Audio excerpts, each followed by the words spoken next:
Hello everybody, Brother Neuro here. I know it's been a while, and don't ask me where I've been. I haven't been anywhere. I've been doing nothing. Let's crack on, shall we? A lot of stuff has happened in Britain since I uploaded my last video, the most significant of which being the UK general election, in which the Gay Space Communism Party led by Sir Keir Comrade Stalin absolutely demolished the Tory party led by Rishi Big Ears McShortast von Uncomfortably Brown Sunak. The final result of the election saw Labour win 411 seats to the Tories 121. Those are Vladimir Putin numbers, people. However, as much as I would like to believe that this result was down to the oppressed British proletariat rising up and rejecting the right-wing fascist ideology of the Conservative Party in favour of the radical neo-Maoism of Labour, the reality is that the majority of these voters who abandoned the Tories did so because they felt the Conservatives were not right-wing fascist enough for them. So they decided to vote for Nigel Farage's Reform Party plc. The Reform Party plc ended up winning 5 seats, one of which saw Nigel Farage heroically overcome his previous 7 consecutive election losses by becoming the MP for the seaside town of Clacton in Essex. Because most of you watching this video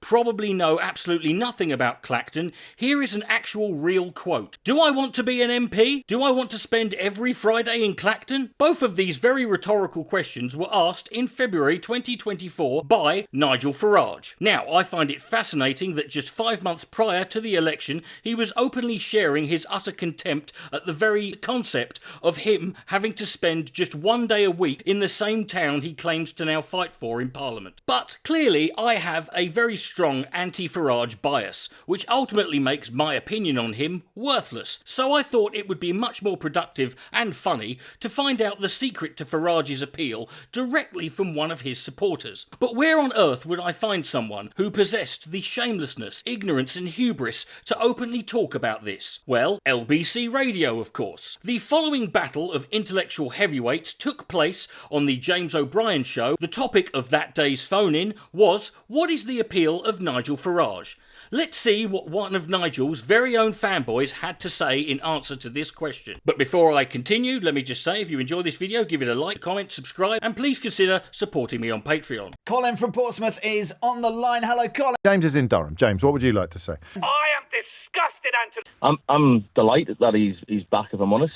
I think it gives people another option because, quite frankly, looking at Keir Starmer and Rishi Sunak, I wouldn't really fancy voting for either of them. Personally, I reckon the reason he wouldn't vote for Keir Starmer is probably because of what he perceives to be his ultra-woke policies that would force all newborn baby boys to have gender reassignment surgery, and the reason he wouldn't vote for Rishi Sunak is because of how uncomfortably brown he is. Well, you don't live in Clacton, so you've already had a option in your constituency to vote for reform. Quite frankly, given how absent and inaccessible Nigel Farage has been to the people of Clacton since he became their MP, it doesn't really make a difference where you live. That Russian cosmonaut who's been stuck in the International Space Station for the last 9 months has probably had more contact with Nigel Farage than your average Clactonian. Correct, yes, but it wasn't with Nigel at the helm. I think. So what does that change, do you think?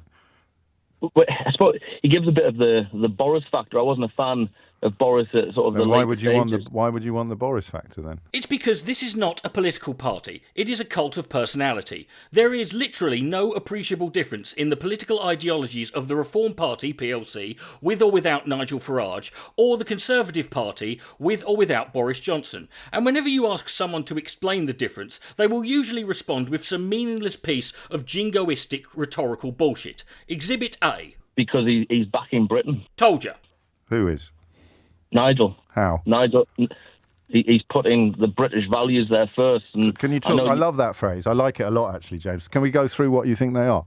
Now, whilst I find the very idea of British values, or in fact any nation or country claiming to have the monopoly on any values, to be total horseshit, this is a very easy question to answer.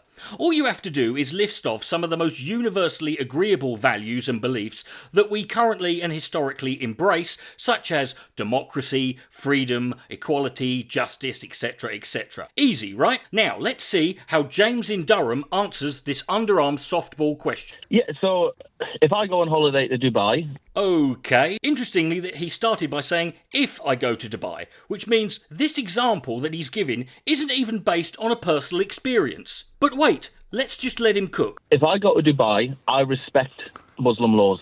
Actually, mate, that's not going to be necessary because whilst Dubai does have some very strict and draconian laws that, if broken, will result in a rather disproportionate punishment, you, as an English-speaking white guy from a political/economic allied nation, will probably be given a bit more leeway than your average Dubai citizen. I will fully respect it. You don't drink in public. You're not allowed to walk around with your top off if you go through the hotel lobby. Now, it is true that drinking in public in Dubai is against the law, but as a non-Muslim, James in Durham, you are allowed to drink in any bars, nightclubs or licensed venue. However, and this is just a hunch, I doubt that any bar or nightclub is going to ask you or anyone else to prove whether or not you are or are not a Muslim. So I'd be willing to bet that there are many Muslims getting absolutely shit-faced alongside you. And whilst drinking in public in the UK is not subject to a general prohibition, there are many public places where drinking is banned, libraries, post offices, certain transport networks, etc. But also, many local councils across the UK have the ability and have implemented bans in public drinking anywhere and everywhere they have chosen to. Places like Slough, Scarborough, Scunthorpe, Nottingham, Croydon, Redditch,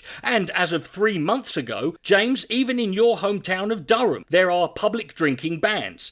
And as far as walking around shirtless in the hotel lobby goes, guess what, James? That applies to the vast majority of hotels, pubs, restaurants and retail outlets in the UK too. Don't get me wrong, I'm not saying that the UK and Dubai are the same, but when it comes to laws regarding public drinking and wearing a shirt, we are certainly not a million miles away from each other, and definitely not enough for James in Durham to need any time to adjust to their way of life. I find it funny that you're getting a lot of people that are coming over here who Right. don't want to follow the British values of respect, looking after the society, looking after your home. They're coming across and wanting to change our rules. Minor quibble here, but James did use an example of him going on holiday to Dubai and is now comparing that to people who have emigrated from a foreign country to come here and live in here.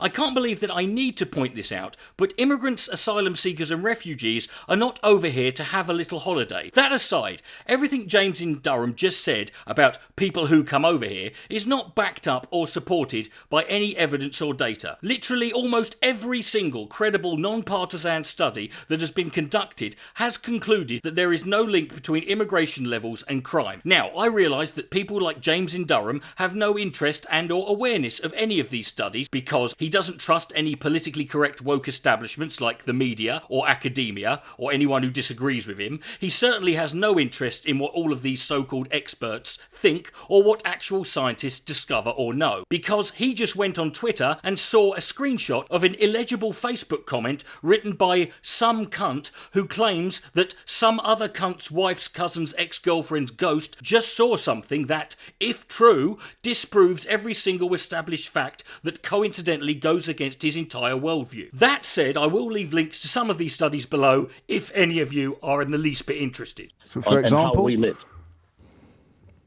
Well, I think Nigel's pretty and summed it which up. rules? Give me an example of a real person trying to change a real rule. This question should also be relatively easy for James in Durham to answer, because whilst the far right has little to no interest in any of these very detailed and credible scientific studies conducted by experts, they absolutely fucking love sharing anecdotes, hearsay and rumours to prove their point. So I'm expecting James from Durham to talk about the time that some Muslim guy, who may or may not have been Muslim, or in fact even existed, tried to shut down his local Witherspoons pub because he was offended by the sight and sound of a white female bartender saying Merry Christmas to a white female customer. And that's not even a joke, by the way, that's a real example that I've heard before. Let's see what example James from Durham has for us now. Well, you look at Sadiq Khan. He's implementing a lot of rules that a lot of his Muslim voters are wanting. Like what? The one in Sharia law. Damn! James from Durham is not fucking about, is he? He's going straight for the top shelf with this example, and it's actually very brave of him to do so, because Sadiq Khan is the Mayor of London. This means that a lot, if not all of the things that he says and does are recorded and written down and kept on record. However, you may have noticed that James in Durham was slightly hesitant to use the words Sharia law. He initially just said Sadiq Khan was implementing a lot of rules, which is definitely not the same thing as Sharia law. But given that I have never seen this story reported by the Daily Mail, the Express, or even by Nigel Farage, all of whom would not hesitate to share this information if they had it, I sure do hope that James in Durham has a cast iron source for this claim. He doesn't, but let's listen anyway, because it's fucking bonkers. Sorry, Sadiq Khan has introduced Sharia law. No, he would back Sharia law. Where do you get that claim from, mate? He said it. You think Sadiq Khan has said that he wants to introduce Sharia law? He would back it. Okay, what do you think? If that was on the table. What do you think Sharia law is? I'm not going to get into that. I'm sorry, what? You're not gonna get into that? Then why the literal ask fucking Christ did you decide to call in to the most popular political talk show in the history of radio and say it out loud whilst on air? I understand that this is a heavy and contentious subject that most people would rather avoid having to have and get into if they had the choice, which you did have. So why are you choosing to do that now, you absolute fucking pillock? You know what Sharia law is. Well, I know that on things like divorces and domestic disputes, some people are happy to have their cleric, if you like, sit in a form of adjudication, but that can't be what you're objecting to. That was quite a smart move by James O'Brien to talk about Sharia law in the context of domestic disputes and divorces, because I've got a funny feeling, and this is just pure speculation, that James in Durham knows quite a bit about both of those two matters. So what is it you think Sadiq Khan has publicly backed that you're troubled by? No, I'm saying that Sadiq Khan would back Sharia law. Yes, but what do you mean by the phrase, in that context, what do you mean by the phrase Sharia law? Because if you're saying that he would back something, I don't know, like chopping people's arms off for shoplifting, then you'd have to be able to provide some evidence, wouldn't you? Now, obviously, James O'Brien is preempting this guy using the argument that the cutting off of thieves' hands is one of the standard features of Sharia law. Now, this is a practice known as Haddad, and it is currently utilised by the following countries: Afghanistan, Brunei, Iran, Mauritania, Saudi Arabia, the United Arab Emirates, Yemen, and the northern part of Nigeria. So that's 7.5 countries if we're rounding up. Obviously, this is an horrific practice, and there is absolutely no defence for it whatsoever. However, it should also be noted that there are currently in the world 57 Islamic/Muslim countries, which means that 87% of the Muslim countries currently in the world do not engage in this practice. So the idea that this is a fundamental or essential part of Islamic culture and Sharia law is wrong. Anyway, James from Durham is about to provide us with some evidence. Strap in.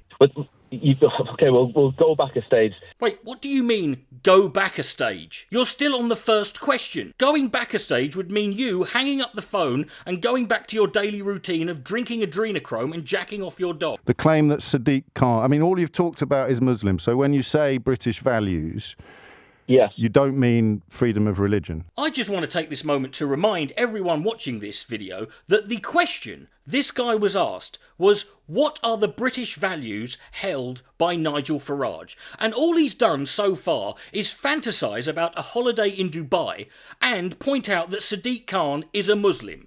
No, anyone can. You don't have mean freedom of worship. You don't mean freedom of expression. Absolutely fine. And you don't mean democracy, because Sadiq Khan, of course, is the elected mayor of London. Which so what are the British values? Very odd in my opinion. Well, of course it's odd in your opinion, because your opinions are based on falsehoods and misunderstandings. For example, Sadiq Khan supports Sharia law. So let's just pick up on where that idea took seed in your mind or your memory. Now strap yourselves in, folks, because this guy is about to drop a Tsar-sized truth bomb, no cap, dead ass. So Sadiq Khan is a Muslim. Boom! Facts and logic, bitches! So, of course, he would want Sharia law because it acts as a code for living that all Muslims should adhere to. Oh, I see. Including so you've got that. So there is absolutely no recorded evidence of Sadiq Khan saying what you're saying. Well, no, he has But said... this is what all Muslims believe. So, what this guy just said is that he believes in freedom of religion and worship and expression and democracy. But he also doesn't like the fact that the democratically elected mayor of London has a different religion, or that anyone else from that same religion is free to worship or express themselves, because he also thinks that all of these people want to destroy British values like freedom of religion, worship and democracy. Got that? Yes, but why? This is a Christian country. But that's freedom of religion then. James from Durham is right. This is a Christian country. This is true because in Britain we do not have any separation of church and state. In fact, we have a state religion called the Church of England. We also have an unelected monarch who is referred to as the defender of the faith, because not only are they the head of state, they are also the head of the church, and they have the power to overturn any of our elections. But James from Durham thinks all of this institutional theocracy is going to be undone by the Mayor of London doing something he has never said he would do in order to placate 6% of the population, most of whom can't even vote for him because they don't live in the city he's mayor for. But it's not. You can have the right to prayer, but why should we introduce a law? But no one is not a introducing that. Christianity law This is the thing that you're going to have to, I guess, either stop saying this or provide some proof. Or James from Durham could go for secret option number 3, which involves him continuing to believe this and provide no proof for it, because James from Durham would rather form his political views on irrational hatred and blind prejudice. Checkmate, O'Brien. If you want to, I can. If I had the time, I'd find the clip of them. Take all the time you want. I'll send that clip in. No, stay on the. Don't go now. Just tell me when it was, what he said, what, and what you think he meant by Sharia law, and what it is you're scared of. Now, what James from Durham just did was make a catastrophic mistake by claiming that he had a video of Sadiq Khan expressing his support for Sharia law. You've probably already worked out that no such video exists, which is why James from Durham tried to get out of this by offering to send it to James O'Brien later. So James O'Brien told him to just find the quote instead. Unfortunately, James O'Brien also asked him 5 different questions, which he is now going to try and use to divert the conversation. I'm scared at the fact that we are talking about introducing a Muslim law. But, as always, James O'Brien will not let him get away with it. No, I mentioned I have Sadiq Khan on this programme every month for the last God knows how many years, and he's never once mentioned this. You've been on for 2 minutes and you can't shut up about it. So where on earth are you getting you're this the evidence one who's from? spinning this now. When James from Durham says, "You're the one who's spinning this now," what that actually means is he doesn't like hearing his own words repeated back to him, because for a brief moment he has clarity and he realises how much of a complete twat he sounds like. Mate, everyone, I just need to warn you that everyone can hear you. Absolutely. Right. So where is your proof, or where did you get the idea that... I mean, it's supposed to be a conversation about Nigel Farage representing British values. And that's what I was getting onto. So when you asking me about, well, no, we can't get onto that yet, because we just need to establish when and where Sadiq Khan spoke out. I mean, he's been Mayor of London for years. Why hasn't he introduced it? For the record, Sadiq Khan was elected Mayor of London in 2016. So, at the time of me recording this video, he's been in charge of London for 8 years. And at no point has he made any effort to implement Sharia law in any part of London. I do have to wonder what James from Durham thinks the reason for this is. Because I imagine he would have very great troubles introducing it. Bingo! Well done, James from Durham. You just cracked the fucking case. You just figured out exactly how democracy works. Well, that would be one answer to the question. The more obvious one is that he's got absolutely no desire to do so whatsoever, which is the point at which you prove to me that he does. Okay, folks, so after 5 minutes of James O'Brien asking him the same question over and over, James from Durham is about to finally reveal the source for this claim.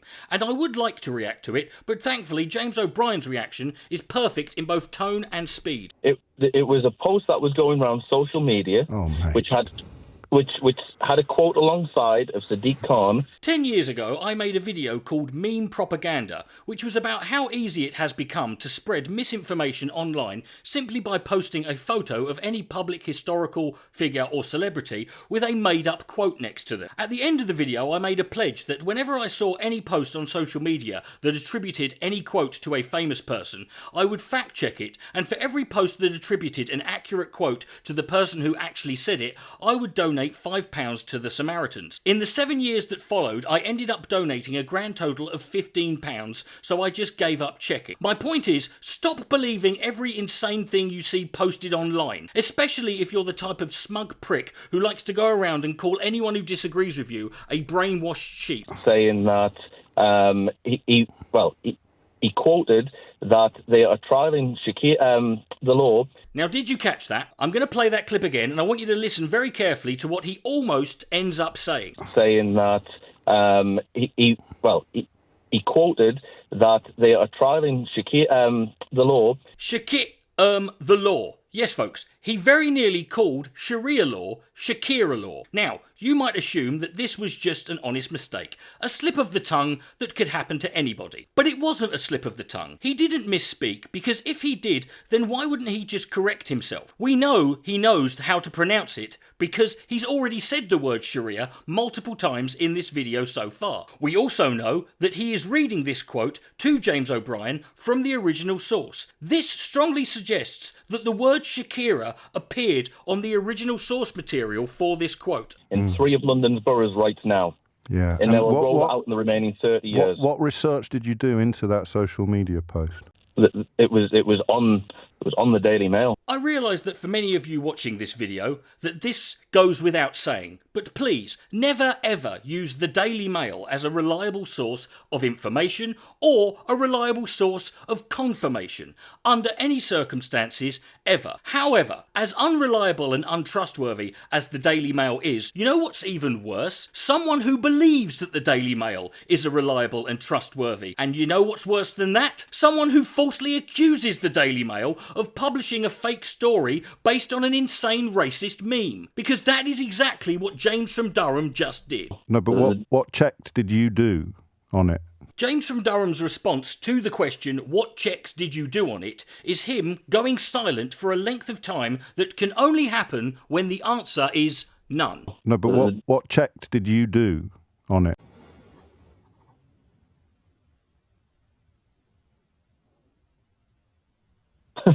Well, how can you check something when... You know what? That's actually a fair question. And rather than just sit here taking the piss, I'm going to take this opportunity to teach James from Durham how to fact check an unsourced claim online. In fact, I reckon that I can research and debunk James from Durham's claim about Sadiq Khan in the same amount of time that he sat there in total silence. Hopefully, this will demonstrate to James from Durham just how easily he could have avoided all of this embarrassment and humiliation.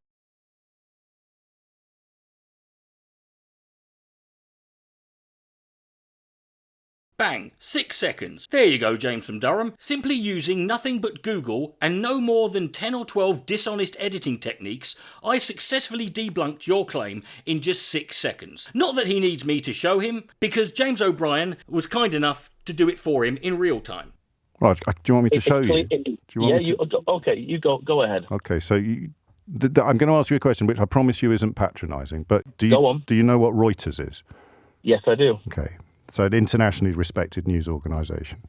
Yep. James from Durham has absolutely no fucking clue what Reuters is. So while I've never heard this claim about Sadiq Khan before. I'm 99.999% confident that it's complete rollocks, right? And the only time I ever hear things like this is when people tell me that Nigel Farage defends British values, and I push them for some proof. Which he does, said James from Durham, while slowly turning into a corn cob. So you tell me that the Mayor of London wants Sharia law to be imposed in London, and you mention a social media meme or quote, and I can find while talking to you, this isn't the BBC, I've done it all myself while talking to you. In fact, people watching on YouTube will be able to watch the process of me just simply Googling a few of the words you've said in this conversation. And up pops Reuters from July the 1st, 2020, saying, fact check, the Mayor of London did not say Sharia law is being imposed in London. Social media users are sharing a quote attributed to the Mayor of London, Sadiq Khan, implying that Sharia law is being implemented in London. This claim is false. The Mayor of London's press office has confirmed that the quote, which misspells Sharia, is fabricated. Indeed, it does misspell Sharia, and I'm willing to bet, as long as you've been paying attention, that every one of you watching this already knows exactly how it was misspelled. But just for confirmation, this is the original image that James from Durham believed was real. Posts showing the quote alongside a picture of Khan have hundreds of shares on Facebook. The Reuters article James O'Brien mentions does provide links to 4 different Facebook posts sharing this image, but only 2 of those images are still up.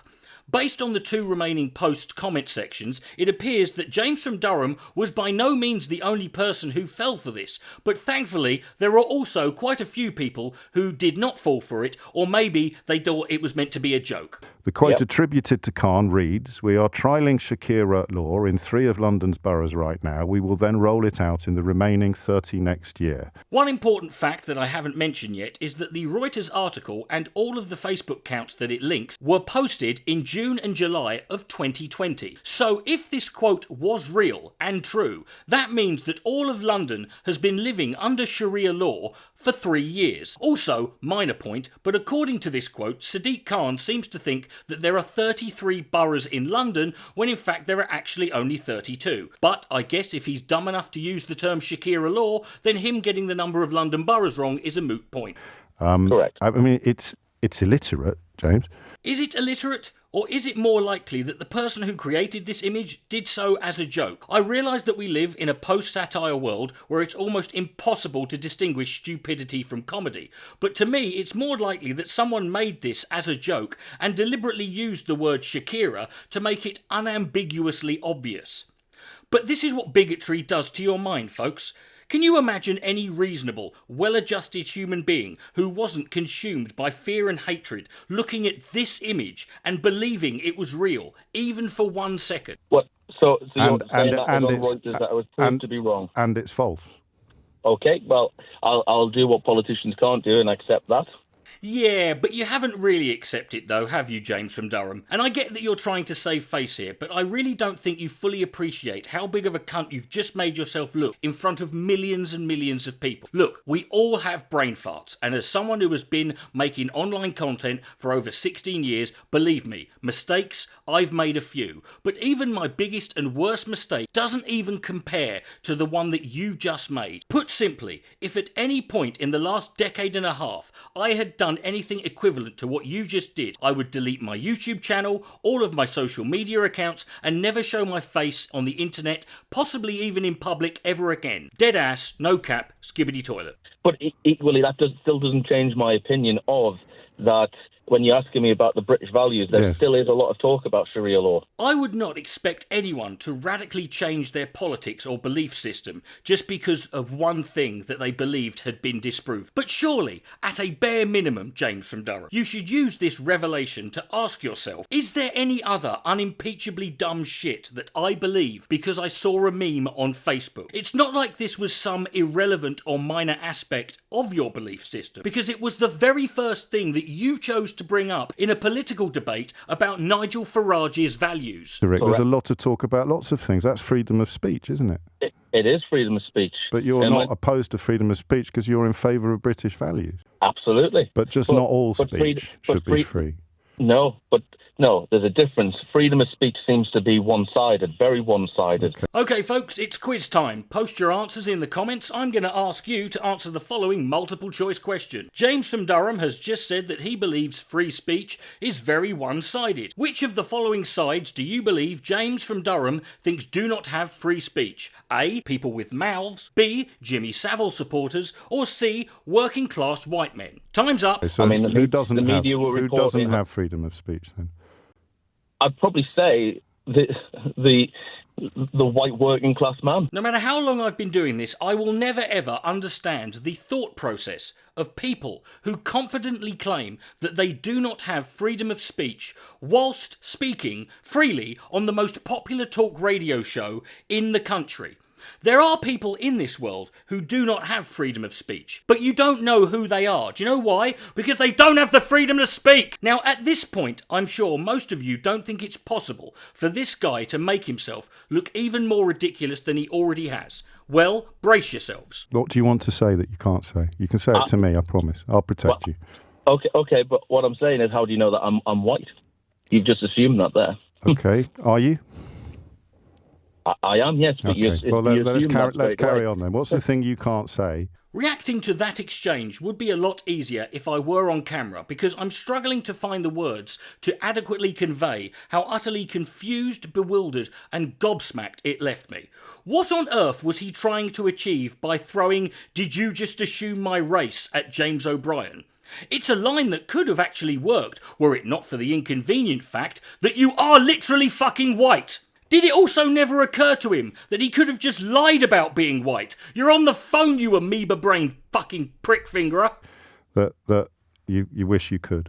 No, what I'm saying is, when you're on about British values... No, that was you. I'm waiting for you to tell me what they are. I'm not going on about them. No, but you were asking me, and then you're saying in terms of...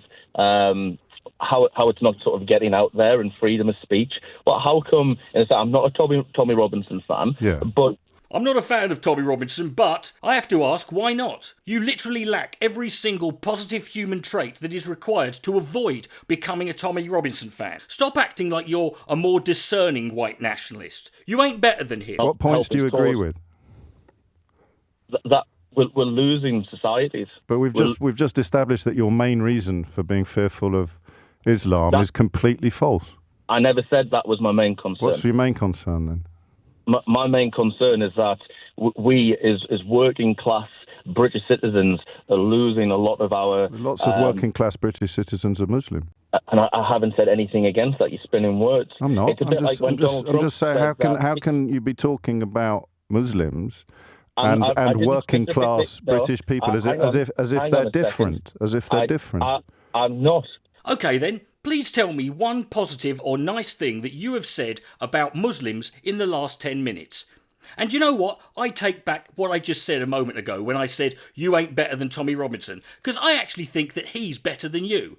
Because at least he's willing to stand by and own all of his ignorant, hateful, fascist opinions, even though whether or not he has them or not is irrelevant because he only does this shit for money. Whereas you, so-called James from alleged Durham, you think you can get away with saying the same stupid shit that Farage and Robinson say about Muslims, while simultaneously denying that you have any issue with them. It's the actions of a weak, pathetic, angry little man. Right, so what is the stuff you agree with Tommy Robinson about then? And I do want you to say the stuff you feel that white working class people aren't allowed to say. What sort of thing are we talking about here? Now, if any of you are now expecting James from Durham to say something profound, shocking, controversial that you have never heard any white man ever say before, you're somehow dumber than he is, because of course he fucking isn't. Tommy Robinson, he's obviously up there agreeing that we're allowing too many illegal immigrants into the country. We're allowing an army of men to come across. Right. An army of men? What sort of men? Are these innocent, normal men, James? There's no who's women not allowed to say that then? Nobody. Apart from every politician who occupies the entire centre to far right side of the political spectrum, 5 of which were Prime Minister in the last 14 years, most of the biggest selling newspapers and media outlets, the vast majority of talk radio show hosts, pretty much every so-called conservative, centrist, independent YouTuber, podcaster, influencer on every platform, anyone who pays for Twitter, and roughly 80% of the unjustifiably confident dim-witted twat flaps who call into LBC. Apart from them, yeah, nobody. People get branded different things if you say that. You're always going to get branded something. I get branded lefty, loony, liberal. I mean, I think they showed a picture of me at Tommy Robinson's rally and encouraged everybody to boo. What was that, James? They showed a photo of you at a rally. Ooh, I was in a fucking documentary that the little midget illegally broadcast in London. Suck on that, O'Brien, you fucking casual. If you say stuff in public, James, then people say stuff back to you. But you were telling me about the things. You were telling me about the things that you're not allowed to say. You weren't telling me about being branded. Yeah, you're not allowed to say that we're having too many people come across. But you just did. Seriously, what fucking alternative reality do you live in, mate? Yeah, exactly. So how can you not be allowed to say the thing that you just said? Because then you're shamed for it, saying, oh, well, we need to help them out. For the record, James from Durham, freedom of speech does include the right to shame people for things that they should be ashamed of. And, in fact, things they shouldn't. Mate, No, the because if you look at Conservative Party, the Labour Party and the Reform Party are all saying that there are too many people coming into this country from overseas. So what is it that you feel... But the Conservatives and Labour won't do anything about it. I actually agree with James from Durham here. He's right. The Conservative Party spent 14 years demonising immigrants whilst doing virtually nothing to stop it. James from Durham probably thinks that the Tories are too scared to do anything about it for fear of being labelled racist, which is such an absurd idea that I'm not even going to dignify it with a response. But even if that were true, it's irrelevant, because the original claim made by James from Durham was that the phrase, "there are too many people coming over here," was one that you couldn't say anymore. But I'm afraid I've got even more bad news for you, James from Durham. It's not just the Tories and the Labour Party who say there are too many people coming over here, but they won't ever do anything about it, because that also applies to Nigel Farage. And before you ask me, how could I possibly know that when he hasn't ever been in a position of power to do so? The answer is simple. It's because we and I have already seen and heard everything that Farage has ever said or done over and over, time and time again and again for centuries and centuries gone. He is not the first, and he sadly won't be the last of his kind. It would be impossible for me to sit here and list off every single slimy right-wing fascist conman who has popped up and made a name for themselves as well as a shitload of cash out of blaming minorities. Name me one positive thing that Farage has promised would happen if we voted for Brexit that has actually happened. You can't, because there ain't any. Now try and name every single thing he promised if we voted for Brexit that has not happened. You can't, because there's too many.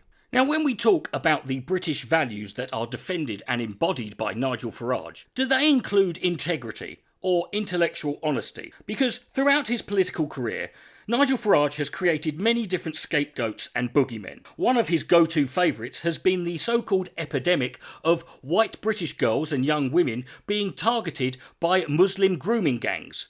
These gangs apparently kidnap and brainwash young girls, sexually abuse them, and then traffic them off to be raped and abused by other Muslim grooming gangs. And if there is one thing that I'm sure all of us can come together and unite on in agreement, it's the idea that it is wrong, immoral and evil for all men, including the Muslim ones, all men, to form a gang and work together with the goal of coercing, brainwashing, abusing, raping and trafficking all girls and young women, including the white British ones. Now, surely this has to be one of the issues. It might even be the only issue on which we can come together on common ground, set up camp, join hands, sing Kumbaya, and maybe indulge in some discreet mutual cockfingering. So let me ask you a very simple and easy yes or no question. Would any of you ever, under literally any circumstances, publicly defend, endorse, and praise any Muslim man who had repeatedly engaged in grooming, abusing, rape and trafficking of girls and young women? And if you were aware that back in 2012, this same Muslim man filmed himself whipping and having sex with someone who had just turned 26 this year, making them only 14 in that video, would you ever refer to that guy as an important voice for young men? And if you also knew that this same Muslim man was wanted by the police for sex trafficking teenage girls, and when he found out, he ran away and hid in Romania, a country he chose because, quote, rape laws are more lenient there, would you ever tell people that this same Muslim man was a political, ideological and moral ally of yours? Now, I'm fairly confident that all of you watching, regardless of your political stance, the answer to that question is no. Unless, of course, one of you watching this video happens to be Nigel Farage. Because all of that shit that I just asked you about, Farage has done all of it and more. He's got a massive following, and that shows you how big the gap is. Huge gap. You know, he's, clearly facing some very serious allegations and said some things that are difficult to level with. But the fact that he's got the following shows you how big the gap is. I'm sure you remember a couple of months ago in the UK when a young girl was stabbed to death in Southport. And rather than doing what any decent, responsible human being would do, which is sit back, stay quiet, and let the proper authorities and emergency services do their job and deal with this, Nigel Farage decided to upload a video to Twitter in which he put forward the idea that there were certain details about the attacker that we did not know about because we were not being told. Specifically, that this attacker was a Muslim and an immigrant. Now, despite the fact that neither of those things turned out to be true, that didn't stop thousands of Nigel Farage followers taking to the streets all over the UK and targeting mosques and assaulting anyone in the street who they deemed to look Muslim. And apart from one moment captured on film when some pissed up dickhead ended up accidentally taking a brick right to the bollocks, it was truly shameful behaviour. These violent gatherings would become known as the Farage riots, which is not the kind of optics that any politician really wants. So in an attempt at damage control, Farage tried to defend himself by saying that he was only repeating information that he had heard from another source. That source was, as you probably worked out already, Andrew Tate. Now, what makes Andrew Tate a credible source for anything? Well, according to Nigel Farage, it's because he has a huge following. This is the problem, isn't it? One of the reasons the Southport riots were as bad as they were is we weren't told the truth. There were stories online from some very prominent folks with big followings, Andrew Tate, etc., suggesting the man had crossed the English Channel in a boat in October 2023. Other suggestions that he was an active Muslim. And much of this led to the riots that we saw. But you amplified that because you said some reports suggest. I asked a very simple question. Was this person known or not? Now, to the security services. Absolutely. And that's a perfectly legitimate question, which was raised by Yvette Cooper. But, Nigel Farage, you didn't just do that, did you? You said some reports suggest he was known to the security services. Those reports were from a fake news website amplified by Russian state TV and, as you mentioned, Andrew Tate. For me, this begs a very important question, one that nobody has asked Farage, and because I don't have a platform to ask him, I want to put it to anyone still watching this who supports him. Why on earth does Nigel Farage trust anything Andrew Tate says? Why is he okay with aligning himself and defending Andrew Tate as a great example for young men? Andrew Tate is the living embodiment of literally everything Farage has claimed to be fighting against. He's a Muslim who has been accused of grooming and trafficking young white girls. He's been accused of having sex with an underage girl on film, and he was a wanted criminal who ran away to seek refuge in a foreign nation. Even if you want to argue that Andrew Tate has never been found guilty of any of these crimes he's allegedly committed, since when did that matter to a guy like Nigel Farage? There was no proof that the guy who stabbed that little girl in Southport was a Muslim immigrant, but Farage had no problem condemning him as one. But he ran with that idea based on nothing more than the word of a Muslim immigrant accused of grooming and trafficking and raping young girls. But he's also got a lot of Twitter followers. Personally, that fact alone tells me everything that I need to know about the so-called values of Nigel Farage. And if I was one of his supporters, I would personally be extremely unhappy and uncomfortable about this fact. And you should really be asking yourself, what does this man actually believe in? I know the answer, but I'd like to let you work this out for yourself. My name's Brother Neuro, thank you for listening. If you've enjoyed this video, like, comment, subscribe. Please support me on Patreon. Good night, may God be less, and where there's no sense, there's no feeling. Thank you, Nick. The time is approaching 10 o'clock and, well, there's a lot to get through today. For example, have you ever had violent race riots named after you, or indeed been accused by the head of the Met of emboldening the racist thugs responsible? Has your vile and ignorant rhetoric ever helped instigate attempts to burn people alive in their beds? Have you ever cited a self-described misogynist facing rape and people trafficking charges in Romania as a trustworthy news source for events in the UK? Or described yourself as part of a similar phenomenon to him?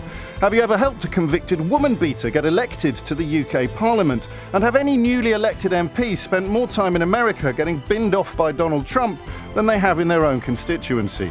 And what would you call someone who answers yes to all those questions?